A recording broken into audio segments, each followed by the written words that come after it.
Welcome back to the Rouges Yanks. Bienvenue à the Rouges Yanks, where we talk everything Canada soccer and US soccer. And as you probably see, I'm wearing a different attire, repping my university Toronto shirt or sweatshirt. As I'm making this video real quick, as I wanted to do this in between classes, so because it was just too interesting not to. Is I'm pretty sure you guys are also asking the same question on that I've been wondering too. Is what's with the sword? What's with the sword that Canada's national team's always carrying around with them, right? We saw them with it in Costa Rica. Unfortunately, they didn't make it past customs in Costa Rica. Every game we've just seen on their Twitter page or everywhere pictures of or emojis of a sword or Canada wielding that sword, right? And it's time for me to finally answer, or I hope you guys answer if you haven't read it already. What does this sword symbolize, and why? What's the significance, right? So today we're going to be talking all about Canada's sword and what it means, as well as stay around at the end of the video for a statement from John Herdman. Reminder basically saying that Canada is not over yet. Even though we've qualified, we still got to beat Panama. In Panama, just to secure for, at this point, you're playing for better draws at the World Cup. We hear a lot of people saying we need to get pot X, Y, or Z. And yeah, so this is all about getting those pots and trying to get a favorable draw. But as I said, I really care less about that, as I'm just happy we made it, and we're going to be playing in the World Cup in 36 years for the first time. As I said, I didn't exist 36 years ago. I'm just happy that I get to be alive and witness Canada playing in a World Cup, and I actually get to cheer for Canada this time, rather than having to sit around and pick another team, my second favorite team or whatever. But yeah, it's just a reminder from John Herdman saying that the chops aren't overdone. We gotta end on a high note. This is an important game for Canada. You're coming off an emotional high. You've just qualified for the World Cup, and tomorrow let's see if they can do against Panama. Now you're playing for you're going to a tough place, and this time you're playing for you're just trying to end off strong, right? And I know it's going to be probably a consolation game if they lose, but at this point, I know for the sake of a lot of people, this is for a favorable draw, and I would like to see them win and just end on a positive note. Plus, it really just lock up first place. As unfortunately, for the most part, first place is still pretty much locked up, unless the U.S. thrashes Costa Rica in Costa Rica 5-0. But I don't know if that'll happen, although I can't say never, because we've seen crazy stuff happening in CONCACAF. So, enough of that, but let's go ahead and just dive right into this article. And I'm going to, of course, start with, the sword. What is this, and what does it mean? Why have we been seeing it everywhere on Canada's Twitter page, and as well as on their social media posts or any pictures like that? And why was it shown yesterday Sunday during the ceremony when I was there too? So we're gonna find that out right here, right now. Here you go. I'll put it on the screen, that way you can read along with me. And without further ado, let's find out about this sword. So it's from the CBC. And it says the Canadian men's soccer team will be armed when it goes to Qatar for the World Cup. And you can see the next image is a symbolic sword. It's given back to the team after it was seized by Costa Rican customs. By the way, if you haven't heard about that, Costa Rica did not make it with the team there in Costa Rica. Hence why I think they also lost, because this is a good luck charm for them. And Costa Rica seized it. And unfortunately, it was probably, many people say it was a scheme for Costa Rica to win. And sure, I think it panned out that way. And maybe if the sword was there, we would have qualified tonight, but I don't care. I'm just happy we did. But here's a better look at the sword. If you haven't seen it already, I might have already shown a picture of it earlier. But here's the sword with the caption. It says, this photo was released on Monday by the Costa Rica's Finance Ministry. It shows that the sword belongs to Canada's national team after it was seized at San Jose's International Airport in Costa Rica. And that's by the Costa Rican Finance Ministry via the Associated Press. And now we dive into the actual meat of the article. The Canadian men's soccer team is going to be at the World Cup, and it will be armed this November with the sword in Qatar. John Herdman's team travels with the sword these days, and we'll find out why. John Herdman says that the sword is something that symbolizes New Canada. Herdman explained after Sunday's 4-0 win over Jamaica in the Reggae Boys that secured the Canadian men's first trip to the soccer showcase since Mexico in 1986. Big moments. And then he said, I said to these boys that we've always had a shield, but we've never created a sword. And on the sword it says, sorry if I'm butchering this, nihil timidum es, which is fear nothing in Latin, and that's New Canada, the swagger that we've always played with. And it goes into us with every stadium to symbolize we'll on our own ground in New Canada. And he said this tradition was derailed somewhat during the last week's trip to Central America to face Costa Rica. La Nation, a Costa Rican newspaper, reported that the customs, as I said earlier on, had seized the sword upon arrival, and by the charter due to the regulations that the government of this type of weapon cannot enter this country. The newspaper ran a photo of the sword, a long two-handed weapon nestled in the black carrying case with a red interior.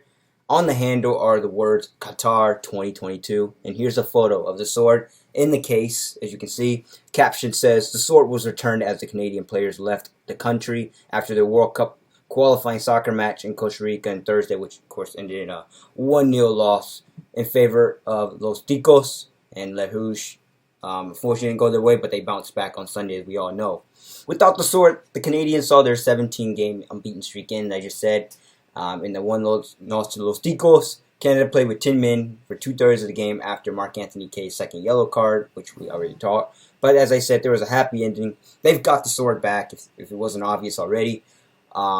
It was the turf on It was on the turf on Saturday. Happy Herdman said on the sword after Sunday's win, pointing to the BMO field playing surface.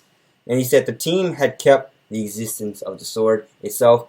Jason DeVos, if I'm saying that wrong, sorry, Canada Soccer Director of Development and a member of Herdman's coaching staff, demurred when asked about it on Sunday. Sunday. He said, I can't talk about that. You'll have to ask Herdman, the former Canada captain, he said with a chuckle. Armed with their sword, the Canadians raised their qualifying record over 3 rounds to 14-1-4 with 1 game remaining, of course, tomorrow in Panama. And that's the end of that article. The CBC did a great job here covering the sword, and now we all know what the sword symbolizes and why Canada carries the sword with them everywhere they go.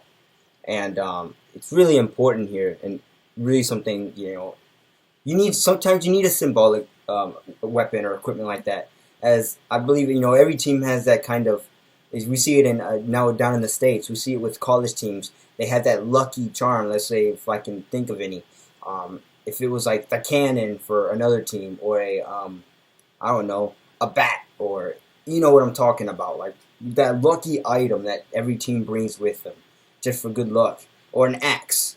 And they always bring that kind of particular tool that kind of defines their team. And I feel like Canada, I like this. I like the sword. And if you already know what I'm going to say with this, if you've heard it all before, they live by the sword and they die by the sword.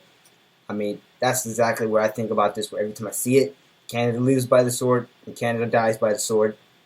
If you haven't saw that coming already, there it is. And then basically now we know what the sword is all about, and it just symbolizes Canada's strength in the new Canada, as he said. And I liked what Herdman said about Canada always having a shield but lacking a sword. Therefore symbolizing Canada has always been with their dukes up, but have never been able to return and throw punches back. And I feel like this sword, really indicates what Canada's done during this whole CONCACAF qualifying year, especially this whole campaign. What a wonderful campaign it is. And I'll talk more about Canada's whole campaign tomorrow when I recap the Panama game.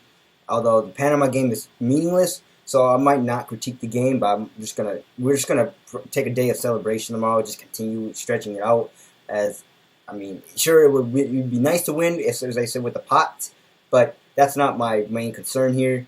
I don't have any concerns at all. I just want to mainly just talk about the amount of work and effort this team did over the whole entire campaign this year. And it was wonderful. And we're going to recap it all tomorrow, so please watch that video if you're interested in that. And then finally, I want to end this video with, a statement from Gareth Willer from OneSoccer.net. Great guy. I love One Soccer, and they have great people up there that do a great job recapping the game. And so I just want to end this statement, and it's kind of a reminder to the Canadian national team, saying that the job hasn't been finished. So I'm going to read it here. So I'll put it on the screen, that way you guys can read along as well. We've accomplished something here, but it hasn't come easy. It has been hard being in soccer in this country. Our geography, we're a massive country. The financing just hasn't been there. The climate, for crying out loud, it's cold. There are so many reasons why we haven't made it to the top. And people have grinded it out and have come from all over the world as immigrants to be part of this structure. And it is not to get rich. It was never about the glory. It was for the love of the game. Now we've come together. Now we've reached the high water point.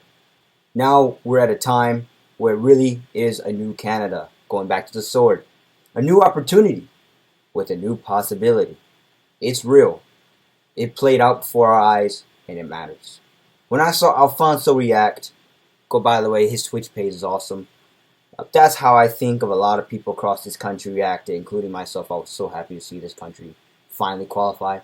Because that's not Alfonso Davies, the millionaire, out of winning Champions League finals. That's the Alfonso Davies, the kid from Edmonton, Alberta. It matters because dreams can and do come true. Once again, Gareth Willer, OneSoccer.net. What a statement. And man, that's one of those statements where you can put dramatic music over it. It was just strong. And I really, it goes to heart. And as he said, this country, 36 years of grief and turmoil, finally was released on Sunday. As this team will now, everybody, hopefully, as I said, more Canadians need to get behind this team.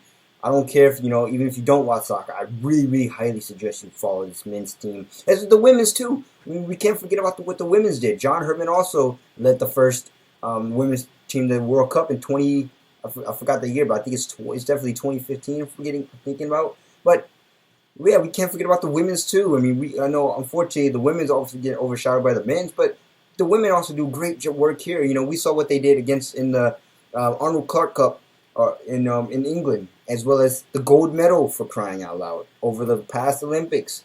We can't forget about the women's, of course, as both teams have made tremendous progress. And they're going to keep going up and up. I don't see a down in the future. They're just going to keep progressing. The sport is going to keep progressing in this country. And I'm really happy. And I can't wait to see it. So, yeah, with that, I'll see you guys tomorrow. Of course, later on tonight, I'm going to be talking about the U.S. and where that they can qualify tomorrow. Of course, it's pretty simple. They're pretty much in, as well as they cannot lose by 6 goals or more to Costa Rica. However, as I said, if the U.S. fans are watching this, you'll hear me talk about it more in the video that I'll release, but it's not over until it's over. Remember what happened in 2018, Kudva, Trinidad Tobago, all you said, all we got to do is tie, and they lost 2-0, so it's not over until it's over, so you'll hear me say more about that, but for Canada, that pretty much does it for the sword and the Herdman statement, or the one soccer statement, I should say. And yeah, this is really, I'm still overjoyed by the excitement that I experienced this on Sunday, guys, and you guys should be too. And that pretty much does it for this video. If you like this video, make sure you like, share, subscribe, tell all your friends about it. Also, before you leave, make sure you hit the bell notification, that way you know when a video is uploaded or posted. And tell all your friends, we live by the sword, and we die by the sword.